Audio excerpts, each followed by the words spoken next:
So just giving everybody some orientation, here's Norwalk River. Here is I-95, exit 16. Here is the East Norwalk train station on, with obviously the tracks on both sides. And here is East Avenue, which is kind of the north-south spine that runs through the middle of the area. So the zoning appendix that was part of the East Norwalk TOD plan had two kind of components that we've discussed and reviewed before. The first is the creation of the EVTZ, which is the East Norwalk TOD Village District, which are indicated in these grayish kind of hatched parcels here. They run on the east and west side of East Avenue, which again runs north-south, and also along this this stretch of down through by Van Zandt Street as well, and wraps around the historic cemetery here. The regulations, right now, the majority of these properties are neighborhood business, and the recommendation is to rezone them to the new zone. And also part of that, which we can discuss separately, but as you know, there's the study of the industrial zones going on, so it may make sense to hold off on any changes on that until those get wrapped in. I think some of the recommendations in this document are similar to what the consultant is talking about, but it may make sense just to hold off on that piece of it. And the last thing on here, you'll see these blue parcels. These parcels are currently zoned neighborhood business, and the plan recommends rezoning these to C residential. So that would be actually sort of a down zoning of those parcels.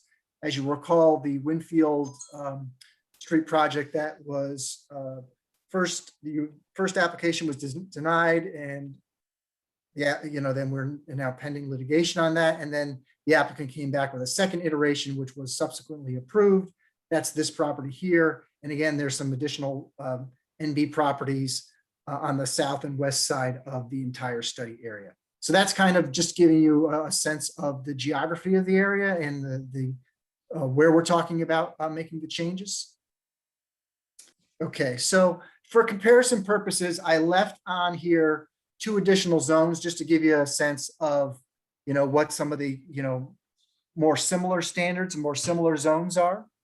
And really, like as I said, the area where the new zone is located is currently zoned neighborhood business. So that's kind of the base model to look at. So the base of the EVTZ and one of the big areas of concern that was expressed by the neighbors as part of this was the height proposed. So the base height is 2.5 stories, 35 feet in the neighborhood business. That's proposed to remain in the new zone. However, through the special permit process, you can go to 3.5 stories and 45 feet. And we'll go through that piece in a little bit. We did make a change to have a minimum lot area of 10,000 square feet. That really only affects subdivision if somebody was going to divide a property. So anything that's existing is, it wouldn't really affect them at all. Very similar to the lot width requirement. A change is that there is no longer a front yard requirement, and we have a maximum front yard requirement. So that kind of says we want the buildings to be a little closer to the street to make them a little more pedestrian friendly. But we put the maximum in there to, also allow for some variation. So doesn't all have to be at the street. And maybe there's an opportunity where they wanted to have a different feature in the front. And again, we will continue to, if that number 10 feet is what we're proposing, maybe we can take a look if it should be increased. If there was somebody had a better idea, that's something we could always discuss at a later point. And we do have a requirement to set the building back where it abuts residence zone. Another change from the NB zone is that as you'll see here, the density allowed in the NB zone is currently 1,650 square feet of lot area per unit. That remains for the base, similar to the 2.5 stories, 3 feet. But through the special permit process, which we'll go through, you can go to 1 unit and 825 square feet. So that's kind of where we get to the special permit process itself. Okay, and I have no intention to go through this word for word. One thing that came out, and we discussed this a couple of different times, one thing that came out during the process, which the residents expressed, also the Planning Commission and the Planning Committee of Common Council expressed, was the need to make this, very walkable, and also make it an area where there were like areas of congregation for people to meet and gather. And those areas should be green when if possible. And, green means a lot of things to different people, but, have a lot of vegetation around, be shaded and not just necessarily hard surface or necessarily just exposed to the sun all the time. So the idea of different ways to provide those areas was something that they wanted to see included as a requirement, and that goes to the amenity structure as it's proposed. So the initial amenity structure, which I'll get to in just a little bit, had a menu of options, and if you met these point thresholds, and these would be by special permit and subject to review and approval by the commission, theoretically, if you met those standards and the amenities proposed were in line with what was included in the zoning, then you would be eligible for the special permit. The sentiment expressed by many, and I believe also echoed by this commission, was that the core of that amenity should be kind of sustainable and green amenities. So that's one change we've made in this draft from what you saw from prior drafts. It's important to point out that this new zone is a village district. You have a couple of village districts now, but oddly enough, your village districts don't necessarily have village district standards with them, which is kind of one of the key things that the statute says you need to have as part of your village districts. So this zone, and I sent the document to you yesterday, so I don't expect anybody to have really a chance to digest it, has a separate document, which are the design guidelines, which kind of dictate how we want the buildings to look, how we want the site to look, how we want the landscaping to be, the signage, the treatment of the asphalt and the pavement and sidewalks and all those kind of things. So that's laid out, and hopefully they're in a state where a prospective applicant will look at them and kind of know what the commission is looking for from the offset. I think I'm hoping they're a little more advanced than some of the other design guidelines that we've recently looked at in South Norwalk and Wall Street areas. But again, it's a step in the right direction. They may not be the model for everything we do in the future, but I think it's a step in the right direction. So the idea is that there are, by site plan approval, we tried to make the uses as broad as possible in terms of what's allowed in those areas. I think we covered a pretty broad spectrum of uses, and some of them are taken from the existing NB zone and some other zones, but I think it's trying to be as less restrictive as possible through the site plan process.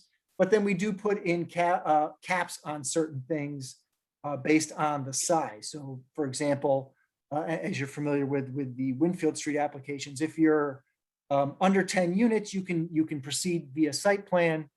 You'd still be subject to design review, but if you went above 10 units, you would be subject to special permit, which brings in the other criteria. And then again, the special permit, one of the big special permit triggers would be the amenity structure. And I'm going to jump down to that. Just to flag the similar historic preservation regulations for what we have in the other zones is also included here. East Norwalk, particularly in this zone, there aren't too many historic structures, so I don't think that's something that would be prevalent in this area. Again, here is where it talks about the multifamily when it gets above certain sizes, and there's a few things I've taken out of the text from the draft that you previously saw. And I'm happy to answer any questions on that, but I did remove a couple things just because I just didn't think that they made sense to keep going forward. I'm going to skip the accessory uses. There's nothing overly remarkable to speak about with those. Here's where it starts to get a little more specific to the zone. I have number 3. I neglected to mention this was something that we discussed previously, was the consultant TPUDC, who is doing the update of the zoning regulations, took the draft zoning and gave it a kind of like a peer review and made numerous recommendations. And I think I included their report with that. One of those which they brought up, which I thought was a really good point, was that the last draft of the regulations require that there be a street activating use all along East Avenue. So basically that had to be some kind of like commercial activity there. They said, going forward, given the way society is changing, you may not want to have everything be required to have that ground floor commercial use, just because what happens if you can't fill those spaces? It'd be worse to have vacancies than not vacancies. And so they came up with what I thought was a really good suggestion, was make sure that the first floors are built to accommodate those commercial uses should the market be there to support those.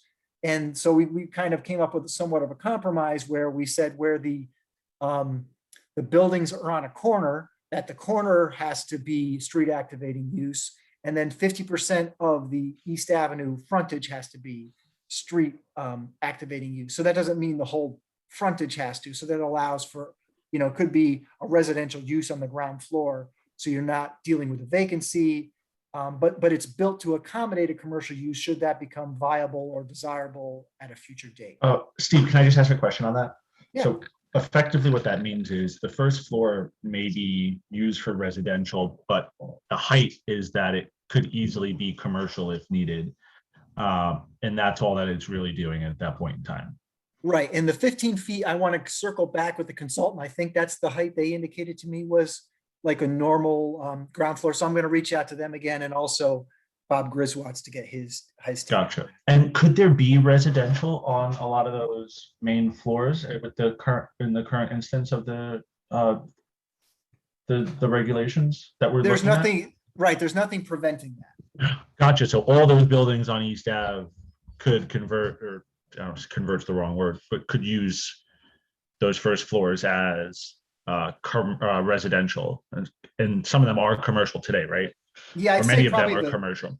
I'd say most of them are commercial. There are pockets up towards Olmsted that have some residential, but I believe most of them are commercial now. And Gotcha. Michelle, Brian, correct me if I'm wrong, if I'm misstating that they couldn't do, I think they can do residential on the ground floor now. I don't believe there's anything preventing them. Yeah, you're right. Gotcha. Okay.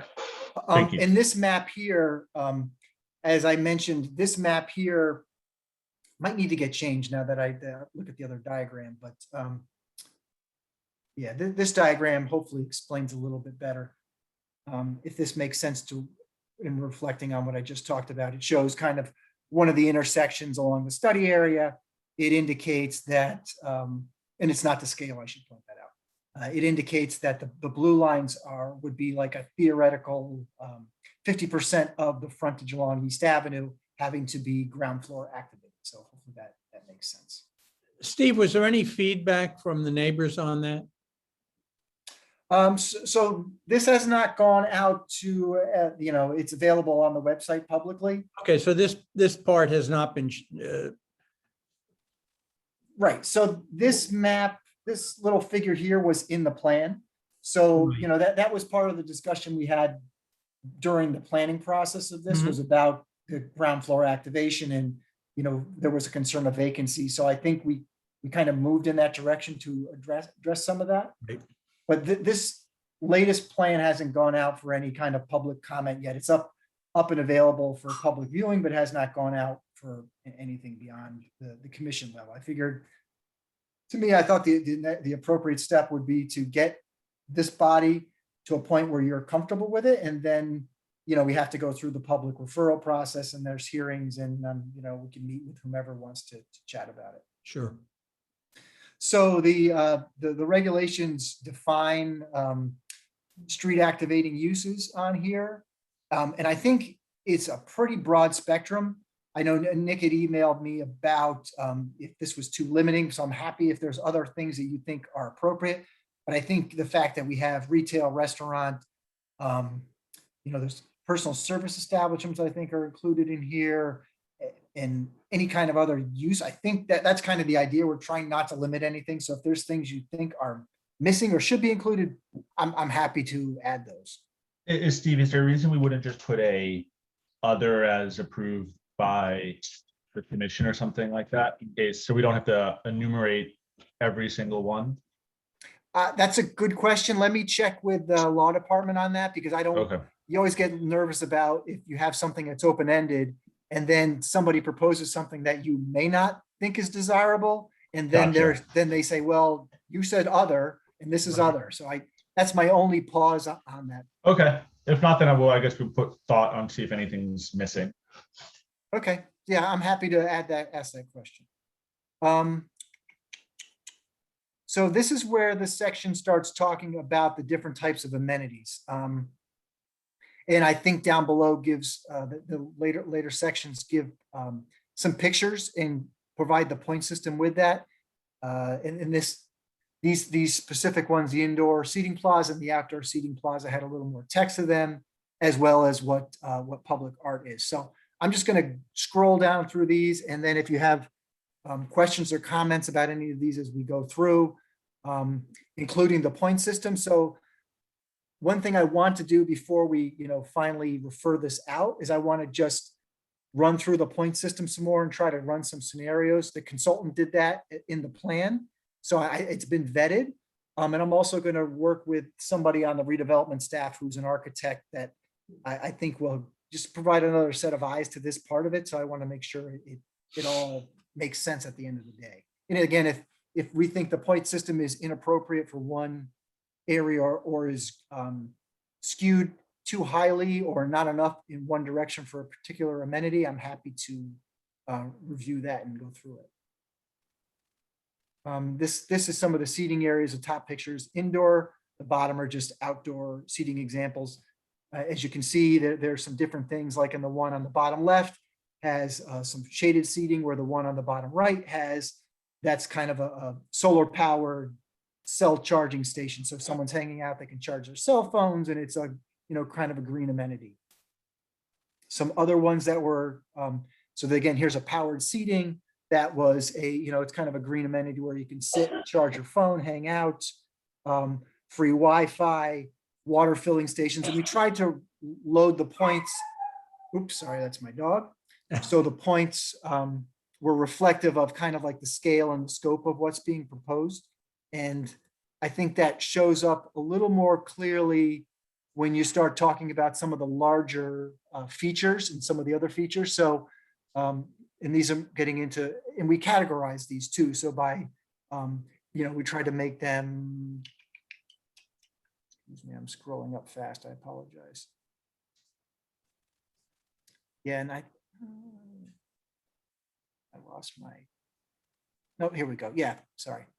So as this section gets into more of the sustainable features, so we have like a green wall where you have rain gardens, community gardens. Now, some of these developments are not going to be able to just provide a community garden. Maybe one of the larger ones could. Is that feasible? We tried to put things in there that were desired and indicated that people wanted through the public process that we went through. And people talked about community gardens. So if somebody could think that up and get some points for it. And again, if we think those points are too small, we could always adjust those going forward. I'm kind of hoping we see a lot of the rain garden type features, because they get incorporated nicely as kind of landscape features. The consultant that TPUDC who looked at this, suggested, why don't you add the pollinator habitat in? So we did provide that. That's why it's highlighted in red text with some different examples of how that could be done. We have the rooftop solar, green roofs and blue roofs are different options. And a couple other I thought that were unique that came up in the process was the idea of, if you provide public parking spaces, you get a credit in the point system for providing those spaces. So if you do 2 public spaces, and these spaces would be similar to what you see at Ironworks, where they have, I think it's 4 or 5 spaces as one of the drives when you pull in, and there's signage there indicating that it's free public parking. So those spaces could be similar to this area, where if you provide 2 spaces, you get 1 point with a maximum of 5 points within that development that could be realized. And the next section kind of indicates how the points are factored in. So as we said, the base is 2.5 stories, 35 feet for the zone. That's what's existing right there right now. So in the density is 1 unit per 1,650 square feet under the current zoning. For some reason, I'm not sure how the initial draft got to 1,035 if you did 15 points. So I actually bumped it up to 1,250 for 15 points. So it actually, that moves in the direction of a little less density. I think because that's really just cutting it in half. It just seems to make more sense mathematically to me. So if you do 15 points, you're not eligible to go above 2.5 stories and 35 feet, but you can increase your density to 1 unit per 1,250 versus 1 unit per 1,650. So there may be some sites where, you know, it may not make sense for them to go above 2.5 stories regardless, but maybe they could get a little more density on the site. So in order for them to do that, they have to give you 15 points. And the caveat that we put in, which I think is important to highlight here, which was in response to concerns by, you know, this body, the planning committee, and also planning commission, was if you're going to do, you know, so you have to do 15 points to get the additional density, but 10 of those have to be the green or sustainable amenities. So we're trying to push that as much as possible. So I think that's one way to address that. The next category is if you want to go to the 3.5 stories, 45 feet, and jump the density up to 825 square feet per unit, you have to provide 20 points. And if 20 points seems too low, if you want to jump that up to 25 points or something along those lines, I'm happy to look at that a little further and run some more analysis on that. And that also has a caveat where in that one right now, it's at 13 points, have to be the sustainable or green amenities, and we can bump that up to a few things. So again, I don't get like super focused on those numbers, just on, I'm hoping we can get to the point where you're kind of comfortable with the methodology proposed, and then we can spend another meeting going through these numbers in a little more detail, as well as discussing the design guidelines, and make sure you think the whole piece flows together. Steve, how do you get to 4.5 stories? You don't. You Get don't. to, you get to 3.5 and 45. Gotcha. Okay. And 44. So max is out at 3.5. Sorry, I was reading here. Sorry. Yeah. So yeah, that's it, right? Those are the two categories. So you can either go to, you know, you can stay at 2.5 stories, 35 feet, and get a little density bump, or you can go up a story and an additional 10 feet and get even further density, provided you give the city more of the amenity features that it's requested. Could you choose the 20 amenities, 20 points, and get the higher density without going up the story if you wanted to? Theoretically, yeah. I mean, Okay. it's, you know, obviously if you don't put the other story on, it's harder to get that density. Totally.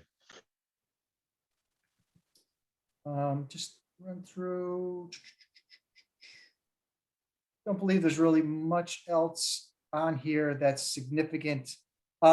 What these design guidelines and the regulations do is tighten up the signage.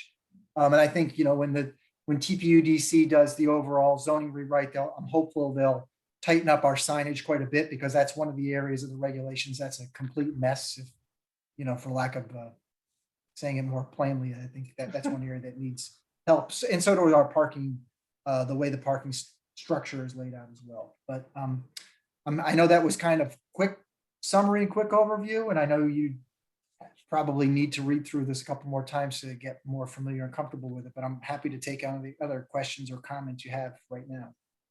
What other communities are doing the amenity program like this? And I don't know of anybody that's doing it necessarily on the point system. We had it initially structured similar to what is like the Wall Street West Ave area. Mhm. And I found that to be a little ambiguous the way it was set up. So that's why I thought if we had a point system that was based on criteria, it would be much easier for an applicant to realize, and also for us to regulate.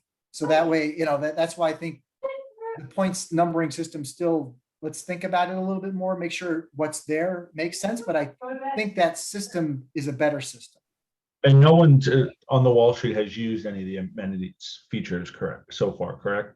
Not on new applications, but when there was an initial amenity structure set up for the Waypoint developments, when those were approved, I don't know, maybe not 10 years ago, maybe 7-8 years ago. Gotcha. Okay. That's my only concern with the structure this way, is are people gonna use it or want to use it? But I guess they want the height, so that's what that gives you that will Yeah, encourage them to use it. It's the kind of, the way I look at it is and it's the same thing we did in South Norwalk when we rezoned the TOD there. You're giving them something. You're giving them the extra story and you're giving them the density, but in exchange, they're going to give you back an improved development. You're going to Remind me, how did the South Norwalk TOD incentive structure work? Well, there was less of an incentive structure in there, but the old zoning, I think there was very limited, so that where you could do TOD zoning at the time was very limited in the area. And the height and the density were not very great. So what we did, kind of the trade-off was, all right, we'll give you more height and more density, but we're going to take back additional workforce housing requirements. We want the better designed buildings and improve the process for them. So it was kind of like you give us what we want, because the city had laid out a plan where they wanted density at the train station, which is what the projects you're seeing now are following up on. So we gave them the height and the density, but we get back better design, better projects. Gotcha. This is a little different in that in addition to the design that we want for the area, we're also requesting these amenities be provided as part of the development. So you're getting improved, public amenities, public space, as well as the green infrastructure requirements, which I know you guys are talking about more often.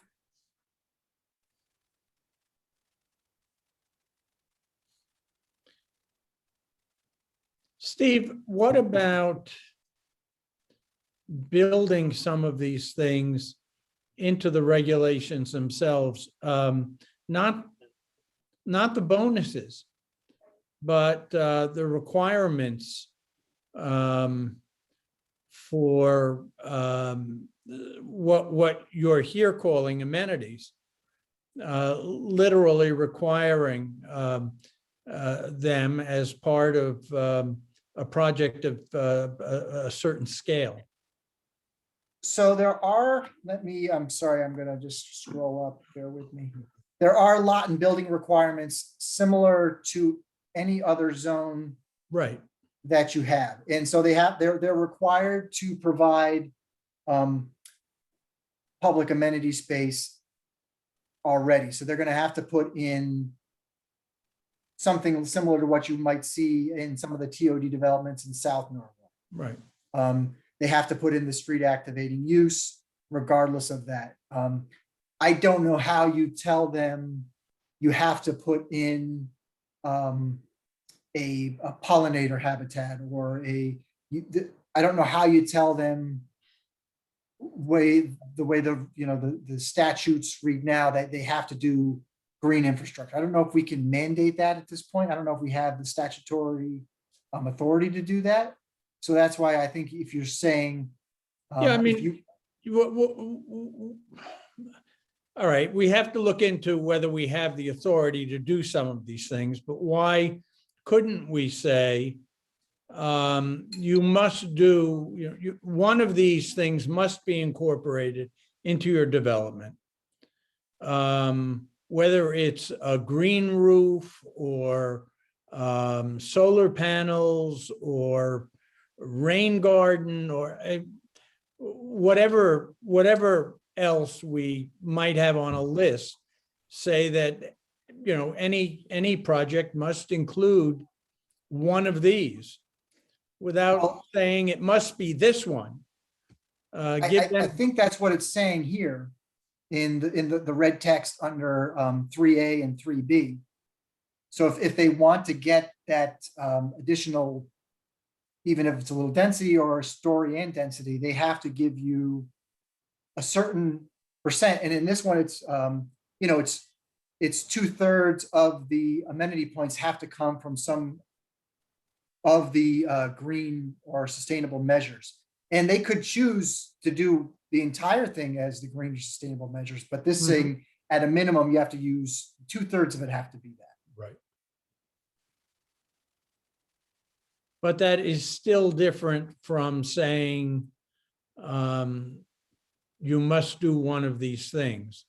Not you must do one of these things to get a benefit. You simply must do one of these things to be able to put up your project. So you don't require that on any project now, right? So like, if we didn't do anything with this zone and left it NB, in the NB zone, anybody that comes in wouldn't be required to do any of this.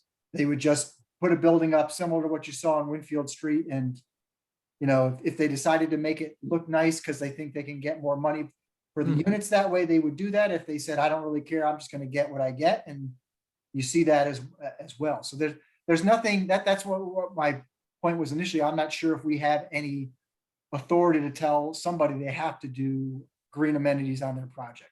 Similar to what you just looked at with Fullen Road, when we rewrote the text for that, the elderly housing special permit application, we said you have to do solar with that. Right. That was one of the requirements. This one, we're not saying you have to do solar or you have to do a rain garden. You have to do something of this category that we've classified as part of this list of amenities. Well, I'm wondering then maybe this is something we would want to address again as part of the rewrite of the regulations themselves, assuming we have the authority to do it. Yeah, that's on the list. That Okay. definitely isn't, and we can separately follow up with the law department about requiring that. I've not seen that anywhere in Connecticut. Right. Brian and I have looked at this a couple of times. I know Boston did that with a zone. They did one area, they did a pretty broad rezoning and they incorporated that as a requirement. But it was also an upzoning at the time. So I think that's kind of almost the same approach, which I think we're taking here. As I think we want, you know, the idea of putting this plan together, you know, keeping in mind this was a state grant that we got, you know, the state had recognized that this is an area that needed, you know, it was a mainline train station that needed, you know, a little TLC and a little shot in the arm. Right. And this is one way to get that, you know, there's no reason for somebody to, there's a reason, and I'm sorry, I'm going off on a little bit of a tangent, but there's a reason a lot of these East Avenue properties haven't improved for so long, because there's no incentive for any of these property owners to improve them. The existing regulations provide no incentive for improvement. That's why we're putting some carrots into the regulations. Steve, why don't we stop it? Oh, go ahead, Brian, sorry. Oh, I was just gonna say, I think what Steve just said was kind of what I was thinking is the base zoning of this right here is kind of what exists now. So, and that's kind of been stagnant for, you know, a while now. So now essentially by saying, if you do these amenities, you get these bonuses, it's almost, it's kind of like requiring it without requiring it in order to do these kind of developments. Why do we stop at 3.5 stories? If You know, that, if we're really looking to juice it. well, I'll be, when I kind of, you know, my planner hat, and when I was thinking about TOD in this area, I never really thought it was going to get much higher than that, just given the area. And there, to be honest with you, it was at times a struggle getting it, you know, and there's a lot of people that think 2.5 stories is more than enough there. They don't want to go any higher. they wanted to, there was a lot of discussion of trying to keep it at 3. And the argument that I made, and I think, you know, the folks that were on the committee for the most part agreed with, and the consultant was on board with, was if you do 3 stories, you're going to get a flat roof, and that's all you're going to get. The half story allows for pitched roofs, Right. and the property owner to get some additional floor area under that roof. That's why you do the half story versus the 3. But there really was no appetite to bump it up beyond 3.5. That 3.5 was a tough enough sell as it was. Do you think that's actually going to activate the area? You know, I think over time, it certainly, it will. There are some other challenges with the district as it is. There are a lot of small parcels and a lot of fractured ownership. So that's going to, Mhm. you know, it's not like you're assembling 3 half-acre pieces of property and getting an 1.5 acre site where you have a lot more freedom and flexibility. You've got a lot of parcels that are 10,000 square feet and 3 different people own them. So to get together, you know, by the time, you know, you still have to provide parking, and parking is expensive to build and it's expensive to locate on the property. So in order to combine enough parcels to get an actionable site, you're going to have to get somebody that's got some stamina for holding out to, you know, they may buy property A may come available, but property B may not become available for 2 years. So they may have to sit on these for a few years till they can put these pieces together to get a viable site, to get a workable project, to realize the goals of the plan, but also for them to make some profit. Right, but that would lead me to think that up would be a direction that they could go faster than out, right? And or do we consider taking parking off the table a little bit, or ease the restriction there? Well, the parking number we have proposed, and we revised that the standard a while ago, is you know, for multifamily, it's 1.3 spaces per unit. They can drop that down under the workforce housing regulations. They can drop it down, which is what Spinnaker is doing as part of the Monroe Street development. They're dropping it down to 1 per unit. That may not always be appropriate in every location and every site. But the 1.3 in that number is a number that has been worked through a couple different ways. One, it's been based on parking counts that developers have witnessed on their own properties. And also what staff has done in the past, by going out and looking at properties at different times of the day and even at night to seeing how many spaces are full. And we've also been told by developers that banks don't like to lend below 1.3 in our area. That's been a number that they've said. Below that, we're not sure if that's, you know, we're still car centric. Even if we're talking about TOD, we're still car centric. That's interesting. That bank point's interesting. Don't Yes. they have, aren't there a lot of, you know, well-founded complaints from neighbors when there's, you know, 1.3 parking, let alone reducing it? You know, the 2-bedroom apartment, if you have a couple, odds are they'll have 2 cars, or that's not an unreasonable expectation that they have 2 cars, that they park on the neighboring streets. You know, Right, yeah, and the a side parking- note to that, I'm hopeful I got to touch base with the TMP folks, but we did, one of the recommendations of the plan was to also do to implement a residential parking permit program. So that way, who's ever parking on the street is supposed to live there, not be train parking or parking from development X that's parking on 2 streets over. So I think that's just as kind of a side note. Oh, that's interesting.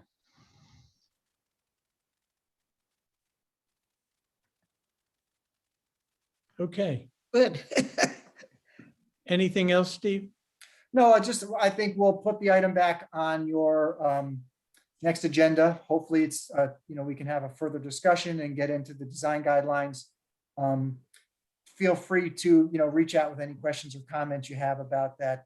The design guidelines are, you know, it's a different type of document. It's not a regulation, so it's a little different, but it just kind of lays out the theme, which is kind of an overall maritime theme of how we want to see the area develop.